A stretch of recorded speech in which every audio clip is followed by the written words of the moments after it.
सोचो, एक ऐसी दुनिया जहां दिन अनिश्चित है, जहां सूरज आसमान में बेतरतीब घूमता है। ये एक ऐसी जगह है जहां समय का कोई ठिकाना नहीं है और हर दिन एक नया अनुभव लेकर आता है। ये है हाइपेरियन की कहानी, एक ऐसा चांद जो अपने अनोखे और रहस्यमयी व्यवहार के लिए जाना जाता है, जो सैटर्न के चारों ओर घूमने वाला एक छोटा सा चांद है। हाइपेरियन का आकार और उसकी कक्षा उसे और भी दिलचस्प बनाते हैं। हमारे चांद के विपरीत, जो हमेशा पृथ्वी को एक ही चेहरा दिखाता है, हाइपेरियन का हर पहलू अलग है। हाइपेरियन अंतरिक्ष में अपनी यात्रा के दौरान कॉटिकली घूमता रहता है। उसकी यह अनिश्चितता उसे और भी रहस्यमय बनाती है। हमारे सौर मंडल में इसका घूमना यूनिक है और यह एक ऐसा दृश्य प्रस्तुत करता है जो किसी कॉस्मिक डांस जैसा है, एक कॉस्मिक डांस जैसा कोई और नहीं। ये डांस हमें ब्रह्मांड की जटिलता और उसकी सुंदरता का एहसास कराता है। ये अजीबोगरीब रोटेशन हाइपेरियन को एस्ट्रोनॉमर्स के लिए एक फैसिनेटिंग सब्जेक्ट बनाता है। वे इसके हर पहलू को समझने की कोशिश में लगे रहते हैं। ये सेलेस्टियल मैकेनिक्स यानी अंतरिक्ष में ऑब्जेक्ट्स की गति को नियंत्रित करने वाले नियमों की हमारी समझ को चुनौती देता है। हाइपेरियन का अध्ययन हमें इन नियमों के बारे में और अधिक जानने का मौका देता है। कोई चांद इतने एरेटिक तरीके से कैसे घूम सकता है? यह सवाल वैज्ञानिकों को हमेशा परेशान करता है। कौन सी फोर्सेस काम कर रही हैं?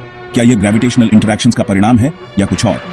हाइपेरियन का अजीब व्यवहार एक रिमाइंडर है कि ब्रह्मांड सरप्राइजेस से भरा है। हर कोने में कुछ नया और अनोखा छिपा है। ये एक विशाल और कॉम्प्लेक्स जगह है जहां हर पल कुछ नया खोजा जा सकता है, जहां ढेर सारे वंडर्स खोजे जाने की प्रतीक्षा कर रहे हैं। हाइपेरियन हमें इस बात का एहसास कराता है कि ब्रह्मांड में अभी भी बहुत कुछ जानना बाकी है। हमारी जर्नी इस छोटे से टम्बलिंग मून से शुरू होती है, जो हमें ब्रह्मांड की गहराइयों में ले जाती है, जो हमारे कॉस्मोस को आकार देने वाली बड़ी ताकतों को समझने का एक गेटवे है। हाइपेरियन का अध्ययन हमें ब्रह्मांड की गहराइयों में छिपे रहस्यों को उजागर करने में मदद करता है। धरती से ब्रह्मांड की विशालता को भूलना आसान है। हम अपने छोटे से ग्रह पर रहते हैं, जो हमें विशाल ब्रह्मांड से अलग थलग महसूस कराता है। लेकिन जब हम अंतरिक्ष में झांकते हैं तो हमें एहसास होता है कि हम कितने छोटे हैं। हम मिल्की वे गैलेक्सी में अरबों में से एक एवरेज स्टार के चारों ओर घूमने वाला एक छोटा सा ग्रह है। हमारी गैलेक्सी में अनगिनत तारे और ग्रह हैं, जो हमें यह सोचने पर मजबूर करते हैं कि क्या हम अकेले हैं, और हमारी गैलेक्सी ऑब्जर्वेबल यूनिवर्स में खरबों में से एक है। यह विशालता हमें यह सोचने पर मजबूर करती है कि ब्रह्मांड में और क्या क्या छिपा हो सकता है। इसका शीर स्केल बहुत ओवरवेलमिंग हो सकता है। फिर भी इस विशाल एक्सपेंस में हमें हाइपेरियन जैसी ऑब्जेक्ट्स मिलती है, जो हमारी एक्सपेक्टेशंस को डिफाई करती हैं और हमारी अंडरस्टैंडिंग को चैलेंज करती है। हाइपेरियन का अनियमित घूर्णन हमें ब्रह्मांड की जटिलता का एक झलक देता है। इसका कैओटिक रोटेशन ब्रह्मांड की कॉम्प्लेक्सिटी का प्रमाण है, एक रिमाइंडर कि अभी भी बहुत कुछ ऐसा है जो हम नहीं जानते हैं। यह हमें यह सोचने पर मजबूर करता है कि ब्रह्मांड में और कितनी मिस्ट्रीज छिपी हो सकती है। क्या ब्रह्मांड हमारे बिना लोनली महसूस करता है? यह सवाल एक अलग मीनिंग ले लेता है जब हम अंतरिक्ष की विशालता और अनगिनत सेलेस्टियल ऑब्जेक्ट्स पर विचार करते हैं, जो हमारी प्रेजेंस के बिना मौजूद है। यह विचार हमें हमारी जगह और महत्व पर पुनर्विचार करने पर मजबूर करता है। हाइपेरियन अपने कैओटिक डांस के साथ हमारी ऑब्जर्वेशन को रिगार्डलेस चलता रहता है। ब्रह्मांड की इंडिफरेंस का एक साइलेंट टेस्टिमनी। यह हमें याद दिलाता है कि ब्रह्मांड अपने नियमों के अनुसार चलता है, चाहे हम उसे समझें या नहीं। हाइपेरियन का कैओटिक रोटेशन वैज्ञानिकों के लिए एक यूनिक चैलेंज पेश करता है। सेलेस्टियल बॉडीज की गति को समझना एस्ट्रोनॉमी की आधारशिला है। उनकी ऑर्बिट्स, रोटेशंस और इंटरैक्शंस को देखकर हम अपने सोलर सिस्टम के इतिहास और इसे आकार देने वाली फोर्सेस को जोड़ सकते हैं। आमतौर पर मून्स एक स्टेबल रोटेशन में सेटल हो जाते हैं, अक्सर टाइडली लॉक्ड अपने पेरेंट प्लैनेट से। उदाहरण के लिए, हमारा अपना चांद हमेशा पृथ्वी को एक ही चेहरा दिखाता है, क्योंकि उनके बीच ग्रेविटेशनल फोर्सेस होती है। हालांकि हाइपेरियन इस मोल्ड को तोड़ता है। इसका रोटेशन एक कॉस्मिक पजल है जिसे सुलझाया जाना बाकी है। हाइपेरियन अलग क्यों है? कौन से फैक्टर्स इसके एराटिक टम्बलिंग में कंट्रीब्यूट करते हैं? इन सवालों ने दशकों से एस्ट्रोनॉमर्स को परेशान किया है, जिससे इस सेलेस्टियल ऑडिटी को एक्सप्लेन करने के लिए कई थ्योरीज और सिमुलेशंस हुई हैं। हाइपेरियन के रोटेशन को समझने के लिए हमें कुछ की फैक्टर्स पर विचार करने की आवश्यकता है। सबसे पहले, इसका शेप अनयूजुअल है। ज्यादातर चांदों के विपरीत, जो लगभग स्फीरिकल होते हैं, हाइपेरियन एक विशाल स्पॉन्ज या पोटैटो जैसा दिखता है, इरेगुलर डायमेंशंस और हाईली क्रेटर्ड सरफेस के साथ। इस इरेगुलर शेप का मतलब है कि हाइपेरियन का ग्रेविटी समान रूप से डिस्ट्रीब्यूट नहीं है।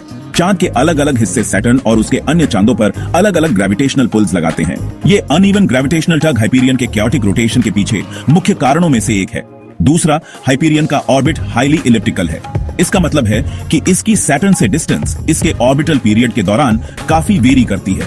ये फ्लक्चुएटिंग डिस्टेंस हाइपेरियन पर लगने वाले ग्रेविटेशनल फोर्सेस को भी प्रभावित करती है और इसके अनप्रेडिक्टेबल रोटेशन में कंट्रीब्यूट करती है। सेक्शन 5 द कैओटिक वॉल्स काम कर रही फोर्सेस की ये पर्दाफाश। हाइपीरियन के इरेगुलर शेप, उसके इलिप्टिकल ऑर्बिट और सैटर्न और उसके अन्य चांदों के ग्रेविटेशनल इन्फ्लुएंस के कंबाइंड इफेक्ट्स फोर्सेस का एक कॉम्प्लेक्स इंटरप्ले बनाते हैं। ये इंटरप्ले हाइपीरियन के मोशन को अनप्रेडिक्टेबल और कैओटिक बनाता है, जिससे ये एक फैसिनेटिंग ऑब्जेक्ट ऑफ स्टडी बन जाता है। ये फोर्सेस हाइपीरियन को स्टेबल रोटेशन में सेटल होने से रोकती हैं, जिससे उसकी कैओटिक टम्बलिंग होती है। हाइपीरियन का ये टम्बलिंग मोशन उसे एक यूनिक और इंट्रीगिंग सेलेस्टियल बॉडी बनाता है। एक स्पिनिंग टॉप की कल्पना करो, जिसे लगातार अलग अलग डायरेक्शन से नज और पुल किया जा रहा है। जैसे एक टॉय टॉप को बार बार पुश किया जाता है, वैसे ही हाइपीरियन भी ग्रेविटेशनल फोर्सेस से प्रभावित होता है। हाइपीरियन के साथ भी ऐसा ही होता है। हर ग्रेविटेशनल टग उसके रोटेशनल मोमेंटम को डिसरप्ट करता है। ये टग्स हाइपीरियन के मोशन को और भी कॉम्प्लेक्स और अनप्रेडिक्टेबल बना देते हैं। समय के साथ ये छोटे पर्टर्बेशंस जुड़ जाते हैं, जिसके परिणाम स्वरूप चांद का अनप्रेडिक्टेबल स्पिन होता है। ये पर्टर्बेशंस हाइपीरियन के मोशन को और भी कैओटिक बना देते हैं। ये कैओटिक रोटेशन सिर्फ एक क्यूरियस फिनोमेनन नहीं है, ये हमें ग्रेविटेशनल फोर्सेस और सेलेस्टियल मैकेनिक्स के बारे में गहरी समझ प्रदान करता है। सेलेस्टियल मैकेनिक्स की हमारी समझ के लिए इसके सिग्निफिकेंट इंप्लीकेशंस हैं।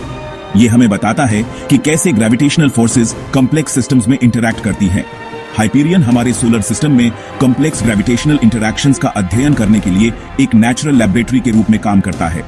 ये हमें हमारे यूनिवर्स के डायनामिक्स को बेहतर समझने में मदद करता है। सेक्शन 6 हाइपीरियन की कहानी। क्या ब्रह्मांड जीवन के प्राटी उदासीन है?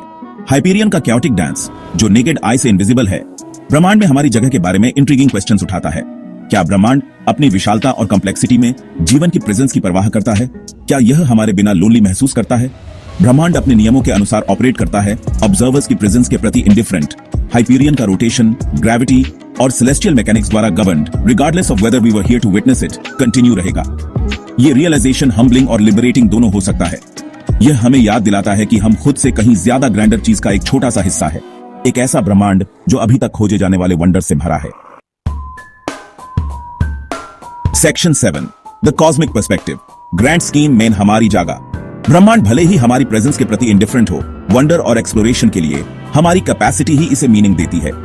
हम क्यूरियोसिटी से ड्रिवन एक स्पीशीज हैं, अपने आसपास की दुनिया और उसके भीतर अपनी जगह को समझने की इच्छा रखते हैं। हाइपीरियन अपने कैओटिक डांस के साथ अनगिनत मिस्ट्रीज का सिर्फ एक उदाहरण है जो ब्रह्मांड में मौजूद है।